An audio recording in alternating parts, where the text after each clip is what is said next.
আছে, দুটো আছে, তার মানে আমি এখানে লিখবো দুটো ইলেকট্রন লিখলাম। আচ্ছা, এর সাথে কে যুক্ত আছে? ও। তাহলে ও এর মোট ইলেকট্রন সংখ্যা কটা হয়? 8টা হয়। তাহলে 8কে যদি আমরা ভাঙি তাহলে কি পাবো? 2,6। কারণ ফার্স্ট কক্ষে দুটো থাকে, বাকি রইলে 6টা, পরের কক্ষে থাকবে। তাহলে 6টা ইলেকট্রন আমরা লিখবো, এদিকে দুটো, এদিকে দুটো, আর এখানে দুটো। এবারে কি চাইবে? ক্যালসিয়ামও চাইবে সুস্থিত হতে, ও অক্সিজেনও চাইবে সুস্থিত হতে। তো ক্যালসিয়ামকে যদি সুস্থিত হতে হয় তো সর্ববহিষ্ঠ কক্ষে যটা ইলেকট্রন আছে তটা ওকে ত্যাগ করতে মানে দিয়ে দিতে হবে।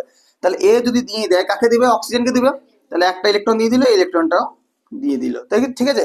তাহলে যদি দুটো দুটো ইলেকট্রন দিয়ে দেয়, তাহলে ক্যালসিয়ামে বর্তমানে ইলেকট্রন সংখ্যা কটা থাকবে? 2,8,8 দিয়ে দিল। আচ্ছা, অক্সিজেনের কটা ইলেকট্রন ছিল সর্বশেষ কক্ষে? 6টা। তাহলে এখন বর্তমানে কত হবে? 2,8, কারণ দুটো ইলেকট্রন তো এর কাছ থেকে পেয়ে গিয়েছে। এবার আয়ন গুলো কিভাবে গঠিত হবে? প্রথমে লিখবো সি এ। সি এ কটা ইলেকট্রন দিয়েছিল? দুটো ইলেকট্রন দিয়েছিল। যেহেতু দিয়েছিল ওই জন্য প্লাস। কত প্লাস? 2 প্লাস। কেন? কারণ দুটো ইলেকট্রন দিয়েছিল। তার সাথে কে থাকবে? অক্সিজেন। ও অক্সিজেন কটা ইলেকট্রন নিয়েছিল? দুটো ইলেকট্রন নিয়েছিল। তাহলে ও 2 মাইনাস। তাহলে প্লাস আর মাইনাস গঠন হলো, তার মানে এগুলো হচ্ছে সব তড়িৎ যৌগ। কি বলছিলি না? এটা কি গঠন হচ্ছে তাহলে?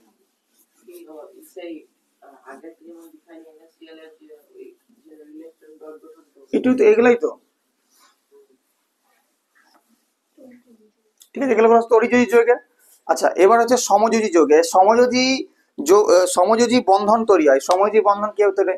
দুটো দুটো মৌল যখন পরস্পর যুক্ত একটা যৌগ তৈরি করছে, তখন ওরা কি করবে না, এরা যেমন একজনকে ইলেকট্রন দিয়ে দিল, একজন ইলেকট্রন নিয়ে নিল, পরস্পর আলাদা হয়ে গেল, একজন প্লাস আয়ন গঠন করছে, একজন মাইনাস আয়ন গঠন করছে।